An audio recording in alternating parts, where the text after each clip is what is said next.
The story begins in the dark, oppressive wastelands surrounding the Demon Lord's palace, where the four great mages fight it alongside a young hero, struggling to defeat it for the sake of the human race. As the giant monster captures the hero, the four mages bombard it with powerful elemental spells, forcing it to drop him. After the hero is secured, the mages regroup to begin another assault on the Demon Lord. Though the lightning mage, called Eftel, struggles to catch his breath, faced with all the mages in one spot, the Demon Lord unleashes mighty beams of destruction towards them, but they block his attacks with magic shields. While the Demon Lord is distracted, the hero jumps out from the cover of the shields and drives his sword into the monster's head. Finally, Eftel stuns the Demon Lord with a devastating electric shock, which gives two other mages the chance to pierce straight through its head. With its body destroyed and powers depleted, the Demon Lord lets out one final scream of agony before succumbing to his injuries. Watching the fallen monster, Eftel is unable to believe he achieved such a huge victory. Afterward, the mages return to their kingdom, where the king holds a grand ceremony to celebrate their victory. In front of the rejoicing kingdom, he awards all four of the mages with the title of Emperor. Knowing that only a pure-blooded noble can receive this grand title, the Lightning Emperor Eftel tears up with joy since he is only a commoner. As he accepts the title with gratitude, the entire kingdom erupts into cheers. Years later, the mighty Lightning Emperor has grown old. After gaining much fame and prestige within the kingdom, he has accepted several talented young magic students. One of his young students is a demon girl called Merlin, who lost her mother during the fight against the Demon Lord. At that time, Eftel had found her as a crying infant, so he adopted her and raised her as his own out of guilt for accidentally killing her innocent mother. Years later, he teaches magic to Merlin just like all the other human children in his care.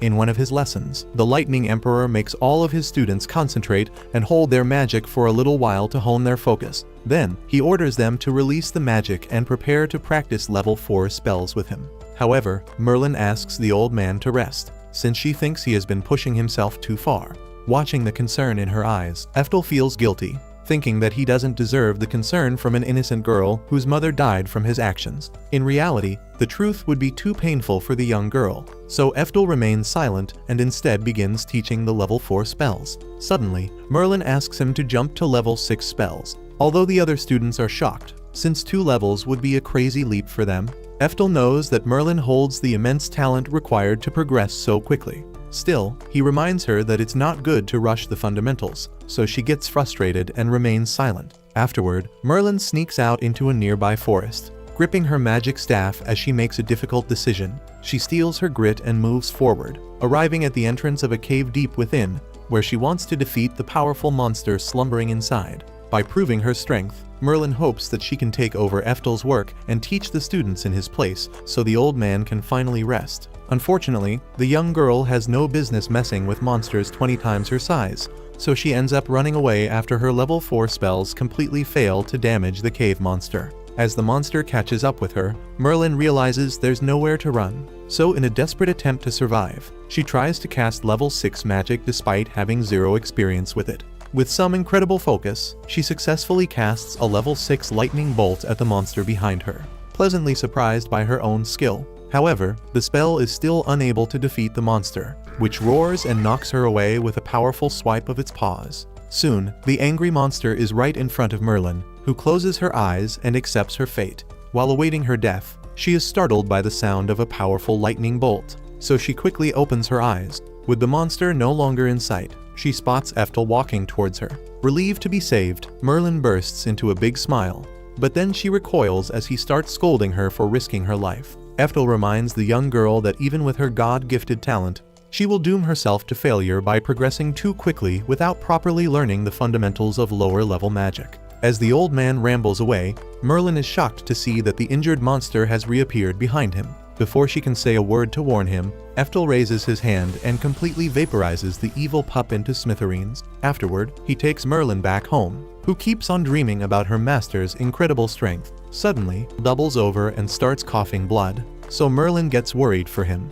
All this time, the old man had been trying to appear strong in front of his student, but his age has caught up to him. Merlin reveals that she already knew about his illness, so Eftel finally realizes why she has been rushing to get stronger. She tells him to take things easy, but he thinks that he has no time to rest since he's reaching the end of his days. Merlin wonders why he's pushing himself so hard, so Eftel explains that he once dreamed of becoming the strongest mage in the world. Unfortunately, despite his incredible dedication and efforts, he was simply unable to catch up with his peers, who became the other 3 of the 4 emperors. Out of the 4, Eftel had always been the oldest, and he struggled to keep up with them even in the battle against the Demon Lord. Merlin tries to convince her master that he's not inferior to anyone, but she knows it's a losing battle. Some days later, one of the kids knocks at Eftel's door with big news. He explains that the Flame Emperor has researched a method to detect a person's magical talent, so he brought over the method to check it out. In this world, magic aptitude has always been a hidden value that nobody could figure out.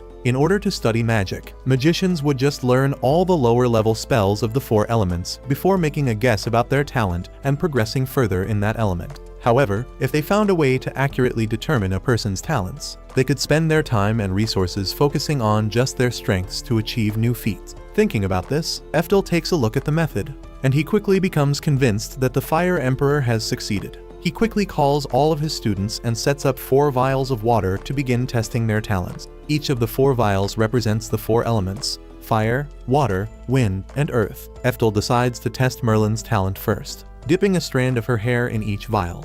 This causes each vial to glow in different colors, showing how much talent she has in each element. Since the blue and green vials are glowing the brightest, Eftel determines that Merlin has S-rank talent in both water and wind. The other 2 vials hold a dimmer glow, which means that her earth and fire talents are only B and C grade. Usually, Eftel would be skeptical of an aptitude test, but since he has observed similar talents in Merlin over the years of teaching her, he knows that the test is legit. Blessed with an accurate testing device from the start, Eftel thinks their world will usher in a new era where students can focus on their gifted talents without wasting time. Then, he becomes curious about testing his own talents, although Merlin thinks there's no need, since Eftel is the Lightning Emperor. The old man still wonders if his genetic talent has been holding him back. The rest of the students also get curious, so they agree to test him.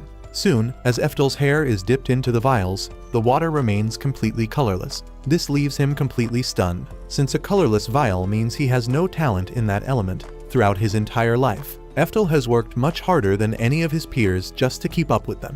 Now, he feels devastated to think that he had been trying so hard in a race he was never given the tools to win. As the old man struggles to accept this reality, Merlin suggests retaking the test since it's possible they made a mistake. Unfortunately, no matter how many times Eftel takes the test, the water remains as colorless as his barren future. Finally, the old man admits that he has always been genetically inferior to his friends, but he somehow kept up with him through his sheer willpower and hard work. This blow is too much for his pride to handle, and he collapses to the floor in pain. Although Merlin rushes to comfort him, Eftel leaves to rest in his own room, preventing her from seeing him. Inside, he lies on the bed, his body worsening under the stress of his new knowledge. His whole life, Eftel thought he could reach the peak of magic if he simply worked the hardest. Now, with his days coming to an end, he knows it was always a delusion he never had the talent to achieve. The poor man starts crying from frustration, wishing he had more time to just work on himself and improve. Unfortunately, his body soon loses his strength once his will to live completely fades.